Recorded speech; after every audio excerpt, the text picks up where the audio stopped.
राधिका की शादी को 5 साल हो चुके थे, लेकिन उसकी कोई भी संतान नहीं हो रही थी, जिसके लिए उसे बहुत ताने सुनने पड़ते थे।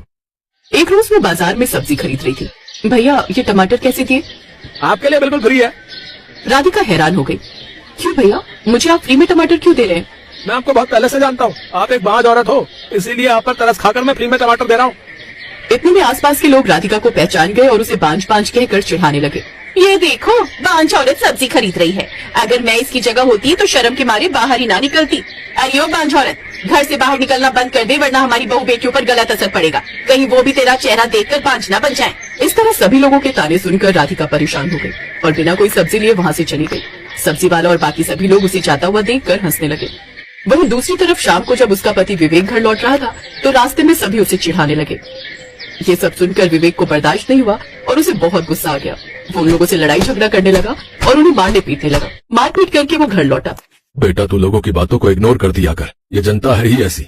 अगर तू कोई तरक्की कर लेगा तब कोई तुझे बधाई देने नहीं आएगा, और अगर कोई एक कमी होगी ना तो पूरा जमाना तुझ पर थूकने चला आएगा।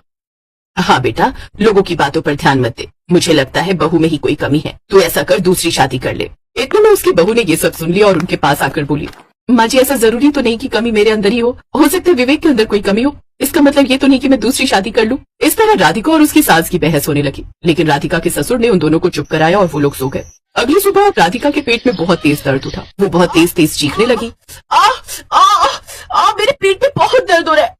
मैं बर्दाश्त नहीं कर पा रही हूँ। राधिका के इतना बोलते ही विवेक वहीं खुशी से उछल पड़ा और कमरे से बाहर आकर जोर जोर से डांस करने लगा। लगता है बहुत गहरा सदमा पहुंचा है मेरे बेटे को। अब तो उसकी दूसरी शादी करनी ही पड़ेगी। ये क्या, बहू चीख रही है और तू यहाँ पर डांस कर रहा है? सही कहा था तुमने विवेक की माँ, ये सच में पागल हो गया है। जल्दी चलो, बहू की हालत खराब हो रही होगी। देखते हैं क्या हुआ है उसे।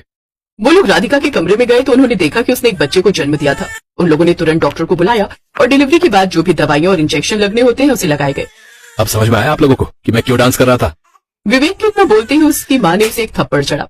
बहू को जब पेट में दर्द हो रहा था तो तुझे हम लोगों को आकर बताना चाहिए था, ना कि बाहर आकर डांस करना चाहिए था। डिलीवरी के समय उसके पास कोई नहीं था। अभी बहू को कुछ हो जाता तो? वो लोग हैरान तो हो गए, अचानक से बच्चा पैदा कैसे हुआ। लेकिन इतने दिनों से उन लोगों ने लोगों के इतने ताने सुने थे कि बच्चा होने पर वो खुशी के मारे सब कुछ भूल गए।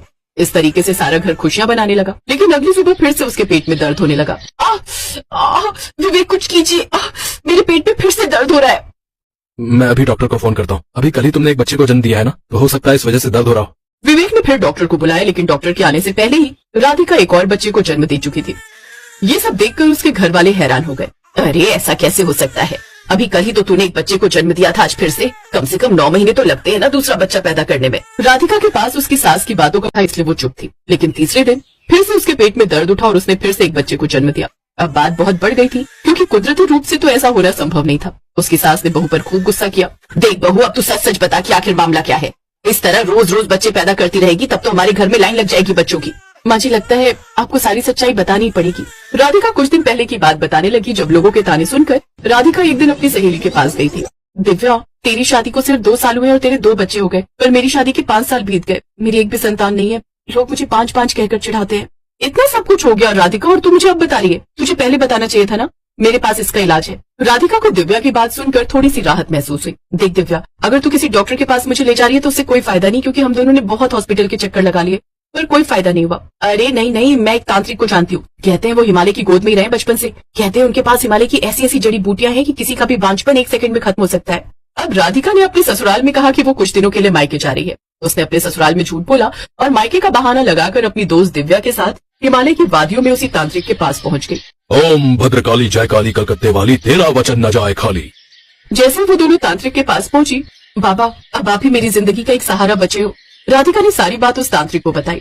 परेशान मत हो बच्चा, मैंने तुम्हारे जैसे बहुत सारे लोगों की गोद भरी है। ये लो भभूत, इसे दूध में मिलाकर पी लेना और फिर देखना सब कुछ ठीक हो जाएगा।